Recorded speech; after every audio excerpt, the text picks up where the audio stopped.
शिव पुराण में एक कथा आती है। एक बार भस्मासुर था, शिव जी के पास आया और उसने कहा कि आज हमें भस्म प्राप्त नहीं हुआ है और मनुष्यों, राक्षसों, किन्नरों की आयु बहुत लंबी होती जा रही है और कोई मर नहीं रहा है और हमें भस्म प्राप्त नहीं हुआ। तो शिव जी ने कहा कि नहीं, जाओ खोजो, तुम खोजोगे तो तुम्हें ज़रूर मिल जाएगा। उसने कहा कि नहीं, हमने बहुत कोशिश किया और हमें भस्म नहीं मिला।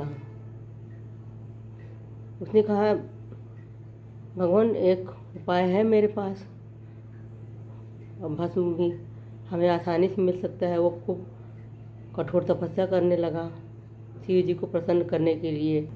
शिव जी अंत में अवरदानी थे। सभी जानते हैं कि वो वरदान जो भी उनका सच्चे मन से आराधना तप करता था और उसको मन की इच्छा उसकी पूरी हो जाती थी।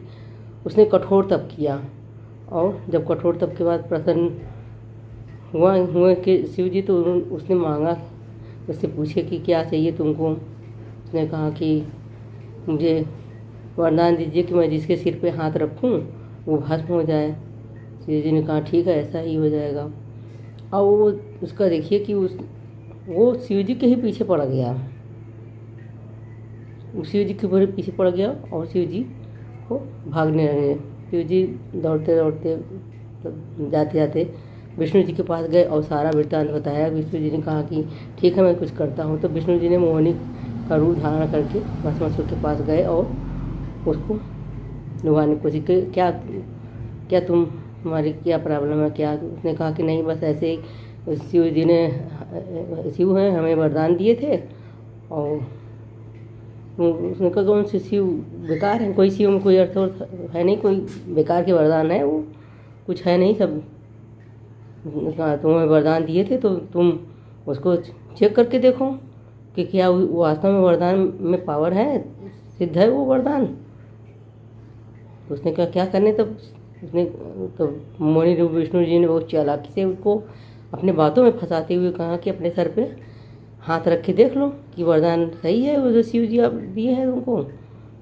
वो उनके जाल में फंस गया और उसने अपने सर पे हाथ रखा और फिर भस्म हो गया। तो कहने का मतलब है कि जो भला करता है, जो किसी के हित करता है, तो मनुष्य, किन्नर, राक्षस कोई भी हो, किसी को छोड़ते नहीं हैं। अहित करने पर उतारे जाते हैं जो भलाई करे। भगवान को भी लोगों ने नहीं छोड़ा। कहानी अच्छी लगी हो तो आप लाइक करें, शेयर करें, कमेंट करें। ऐसे ही कहानियाँ और भी आपके सामने आगे आएगी। नमस्कार, धन्यवाद वीडियो देखने के लिए।